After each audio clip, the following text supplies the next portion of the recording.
Bonjour, nous allons voir aujourd'hui comment incorporer une vidéo dans un projet PTE sans faire exploser la taille de ce projet PTE, enfin plutôt la taille du fichier exe qu'on va générer.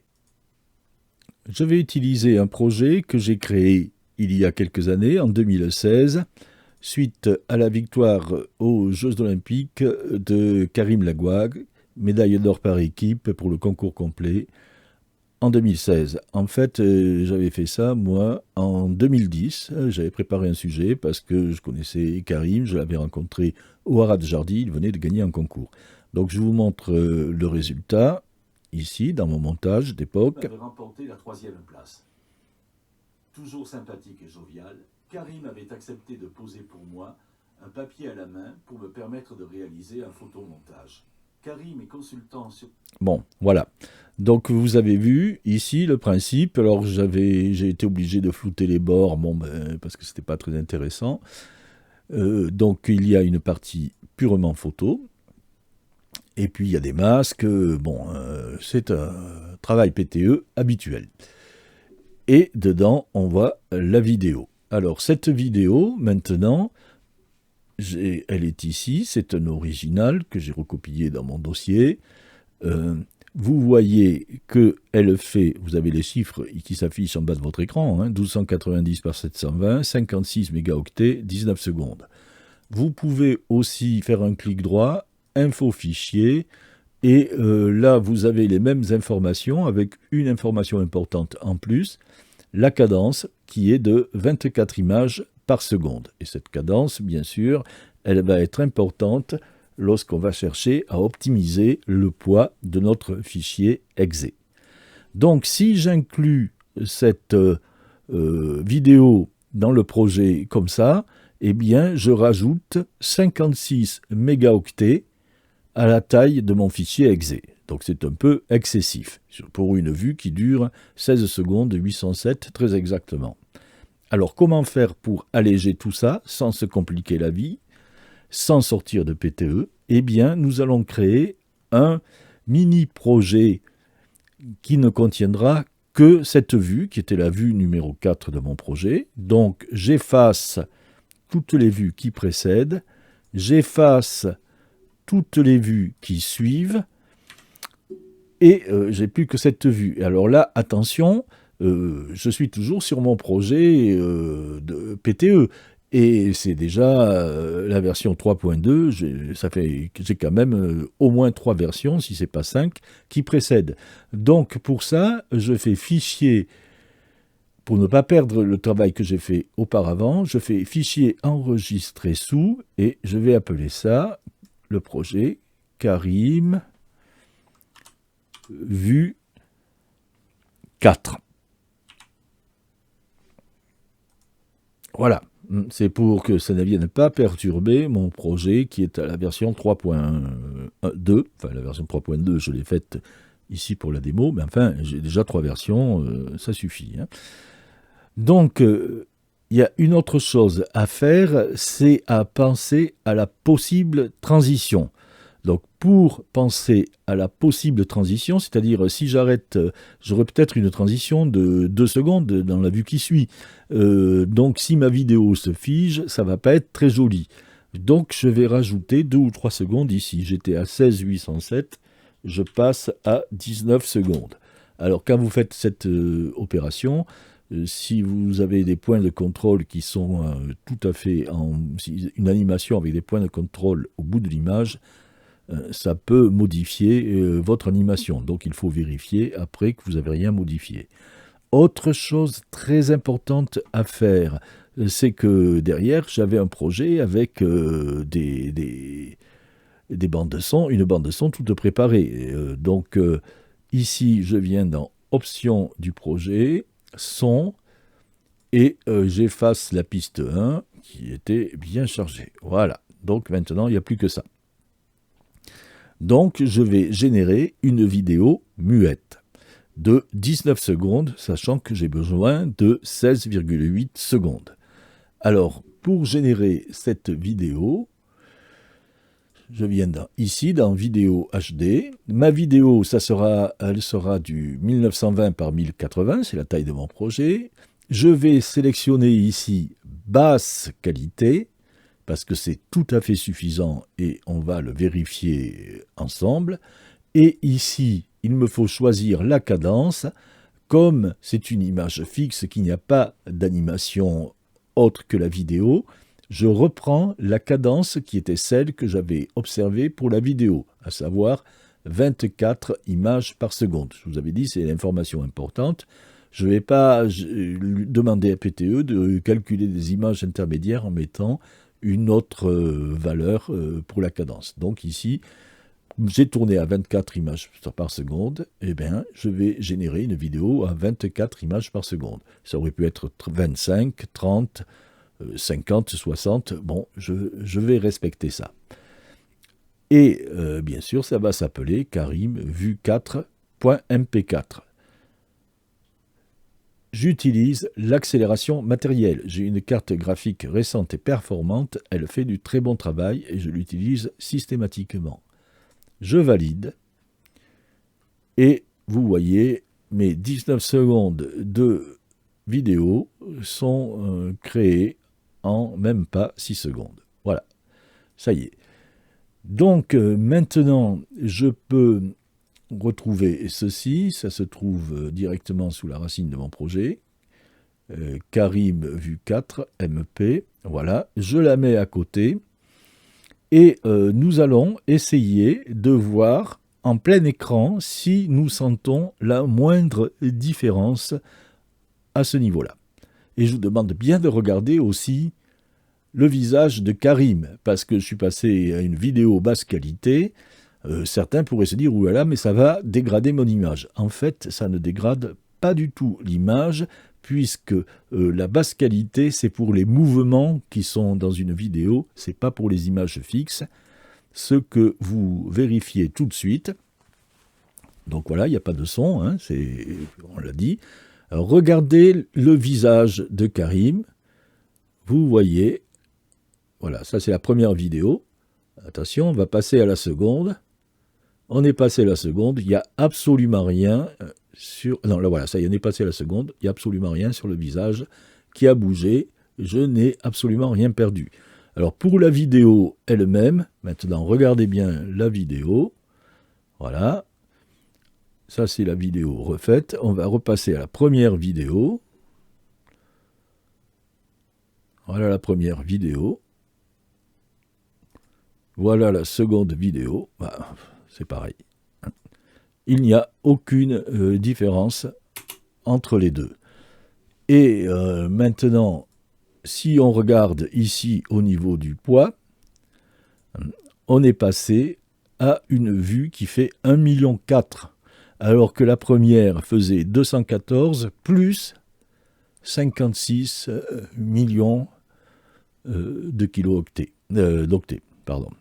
Donc on est passé de 56 mégaoctets, qui était le poids de ma vidéo, 56,4, on est passé à 1,4. Donc on a divisé le poids du projet par le poids du fichier exe, on l'a divisé par 50 sur cette vue. Hein. Bon, voilà.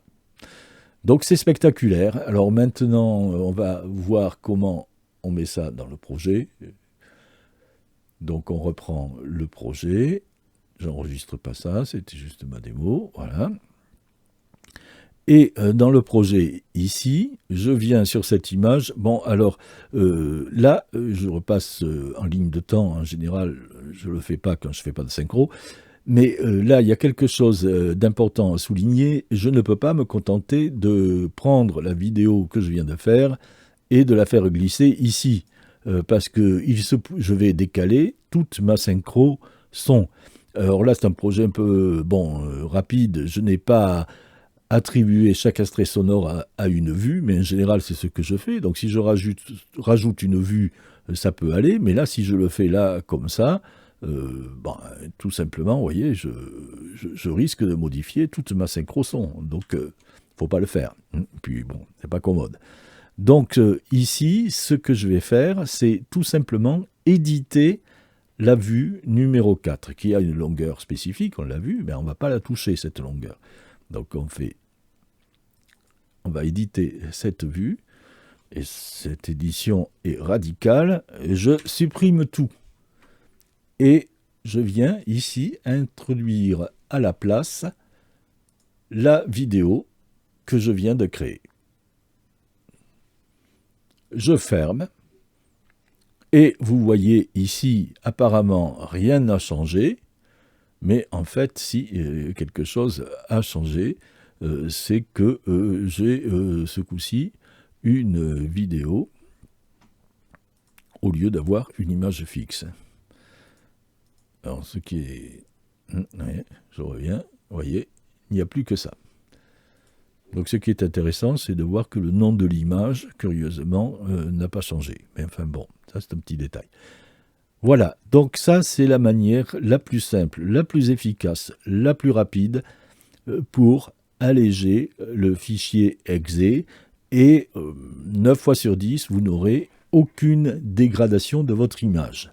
Alors vous allez me dire, oui, bien sûr, facile, tu as fait ça parce que tu as une petite image en basse résolution. Mais si tu avais une image en haute résolution, alors on va voir ça tout de suite.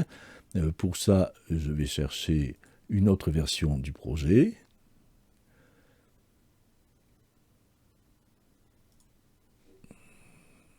Donc j'enregistre pas ça. Voilà, donc c'est un projet que j'ai préparé pour utiliser un style personnalisé qui sert à créer des livres. Bon, je vous montrerai ça un peu plus tard. Donc il me faut 14 images. Les images 12-13 sont verticales. Et là, la 14e, j'ai mis un fichier vidéo. Voilà, pour le besoin de notre démonstration d'aujourd'hui. Alors je vais d'ailleurs le changer pour vous montrer comment on extrait un fichier avec PTE directement. Donc voici ici mon fichier original, info fichier, c'est un fichier qui fait 231 mégaoctets pour à peine une durée de 1 minute, et c'est du 29,97, autrement dit c'est du 30 images par seconde. Donc on va le découper dans PTE, donc pour ça clic droit, convertir, découper la vidéo. Donc vous voyez, c'est un peu la même interface que tout à l'heure quand on génère une vidéo. En fait, c'est sûrement la même chose derrière. Ici, bon, 1920 par 1080, ça va, c'est la taille de ma vidéo. Ce coup-ci, on va rester en haute qualité pour cette opération-là. Et on va, l'accélération matérielle, bien sûr, et on va découper la vidéo pour ne prendre que la partie qui nous intéresse. Alors ça, je l'agrandis. Hop, bah d'ailleurs, c'est pourquoi faire les choses à moitié. Voilà, c'est parce qu'on découpe plus facilement quand c'est agrandi. Alors ce qui m'intéresse, c'est le saut. Donc, en fait, l'arrivée de ma vidéo, ça sera par là. Il m'en faut 10 secondes. Je sais que mon animation dure 10 secondes, mais je veux avoir le saut. Alors,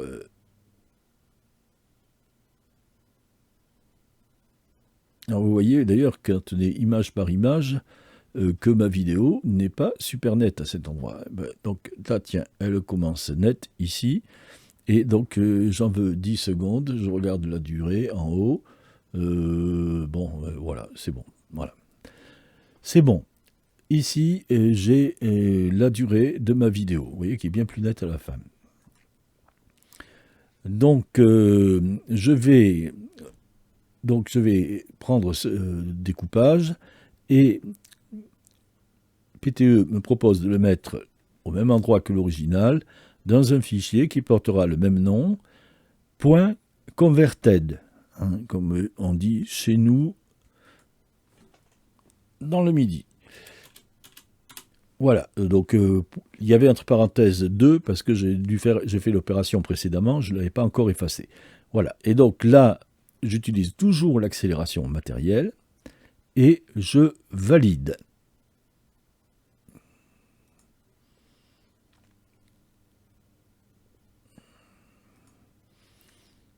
Voilà, voilà.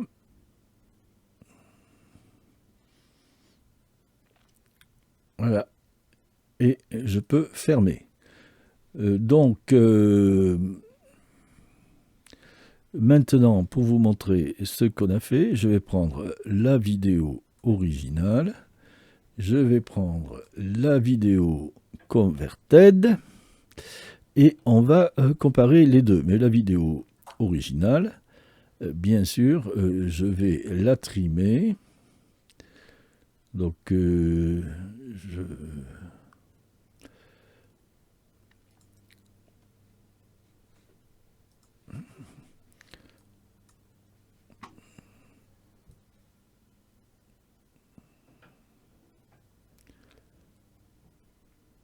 voilà, j'ai commencé par là. Et je me suis arrêté par là, au bout de 9 et quelques. Hein. Voilà. Bon, on va mettre 10 secondes. On va aller jusqu'à 10 secondes, voilà. Valider. Et mon image, ma vue, je vais la faire durer 10 secondes. Voilà. Donc ici, j'ai 2 fois la même chose. On va regarder ça. Et vous allez essayer de voir. Alors vous voyez, là, c'est pas. Au début, c'était pas net. Là, voilà, là, c'est net. Voilà, ça, c'est la séquence originale. Ça, c'est la séquence convertie en basse qualité. Bon, voilà. Alors vous voyez, on a un peu perdu, mais c'est minimal. Voilà. Donc, ici, ça veut dire que pour vous, peut-être, si vous recherchez la qualité maximale et si vous mettez une vidéo en plein écran, eh bien, ça vaut le coup de passer par le convertisseur et de garder uniquement ce qu'a fait le convertisseur. Parce que ce qu'a fait le convertisseur dans votre montage à la maison, si ça pèsera quand même beaucoup plus léger. Cette vue ne pèse que 22 mégaoctets, tandis que l'autre en fait 230. Hein. Donc, bon, vous avez gagné. Maintenant, chez vous, vous pouvez vous conserver le 230 mégaoctets, ou si vous voulez faire une projection publique et que vous n'êtes pas limité par la taille du fichier exe, eh bien, vous utilisez la qualité maximale si ça a de l'importance pour vous. Mais sinon, si vous arrivez à vous contenter de cette qualité-là, on va le faire là, par exemple, ici. Hein.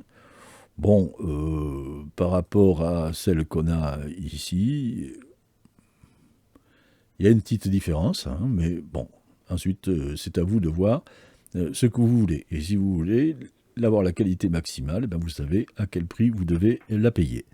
Mais sinon, ici, vous avez quelque chose qui fait 22 mégaoctets. C'est déjà pas mal.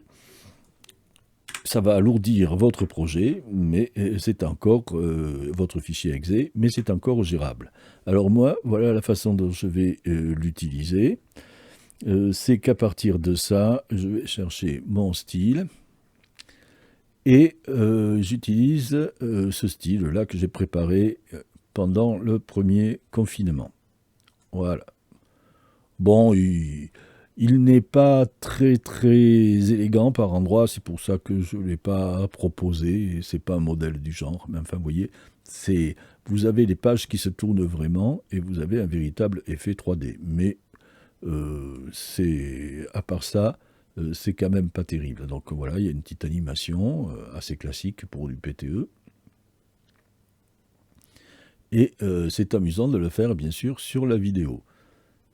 Mais vous voyez que là, j'ai un petit souci parce que je passe de cette séquence vidéo, puis quand je passe à l'image d'après, je reviens en arrière. Donc ça, facile à corriger sous PTE. Ce logiciel est vraiment génial. Il suffit que je lui dise, ce n'est pas une vidéo unique, c'est la suite de la précédente. Et voilà, le tour est joué. Et ce coup-ci, j'ai une jolie animation. Voilà. Donc, pourquoi je vous montre tout ça? C'est parce que, de nouveau, je vais utiliser une vidéo qui ne sera pas à son plein format et qui va gagner à être optimisée par mon système. Alors vous voyez, ça veut dire que la vidéo a été transformée 2 fois. Une première fois, j'ai réduit l'extrait en modifiant certains paramètres sans même les voir, en particulier le débit, et j'ai eu une petite dégradation, et puis je l'ai mise là dans un montage. Mais quand je la mets dans un montage, j'ai une animation, dans une animation PTE, mon animation, pour qu'elle soit complètement fluide, il vaut mieux que j'ai une cadence d'image dans ma génération PTE élevée. Donc pour ça, ici, maintenant, quand je vais faire créer vidéo HD pour PTE, eh bien, je vais choisir 60p, tout simplement parce que ma vidéo était à 30p, à 30 images par seconde. Donc en prenant 60, ça sera très facile pour le logiciel de conversion. Il va rajouter, à chaque trame, il en rajoute une autre identique, ce qui fait que à l'œil, on voit toujours le 30p de la vidéo initiale, mais en même temps, pour l'animation de PTE, comme ici par exemple la page qui se gondole ou le livre qui oscille, eh bien je garde la cadence maximum. Si ma vidéo avait été tournée à 25 images par seconde, ici au lieu de choisir 60, j'aurais pris 50. Mais je choisis toujours basse qualité. Alors ça, je vais l'appeler Karim vue 55. Bon, je mets le chiffre au hasard, là, c'est pour pas retomber sur quelque chose que j'ai fait précédemment. Et je valide. Donc ce coup-ci, je suis bien content d'avoir l'accélération matérielle, parce que vous voyez que cette séquence de 9 secondes prend un peu plus de temps pour se réaliser.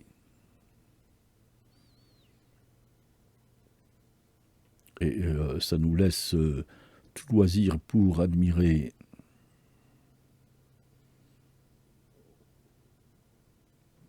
le ralenti. Voilà. Et c'est terminé. Alors vous voyez comme c'est terminé quand le livre est fermé et qu'il ne bouge plus, je n'ai pas été obligé de rajouter 2 ou 3 secondes sur la dernière vue. Voilà. Donc ici, j'ai mon animation qui va se retrouver dans mon dossier PTE ici. Voilà, alors celle que je viens de réaliser, c'est celle-là, vue 55. Vous voyez, j'avais fait un premier essai, c'était la 44. Et même chose, on va maintenant regarder les deux en plein écran et vous me direz si vous voyez une différence. Donc voilà. Alors vous voyez que ma vidéo, elle est superbe comme ça, hein, bien qu'elle ait déjà été dégradée. Et ici, eh bien, bon, franchement, il n'y a aucune dégradation supplémentaire, donc tout passe très bien. Bon, voilà, ensuite, j'inclus ça dans le montage, on l'a déjà vu une fois, on ne le revoit plus.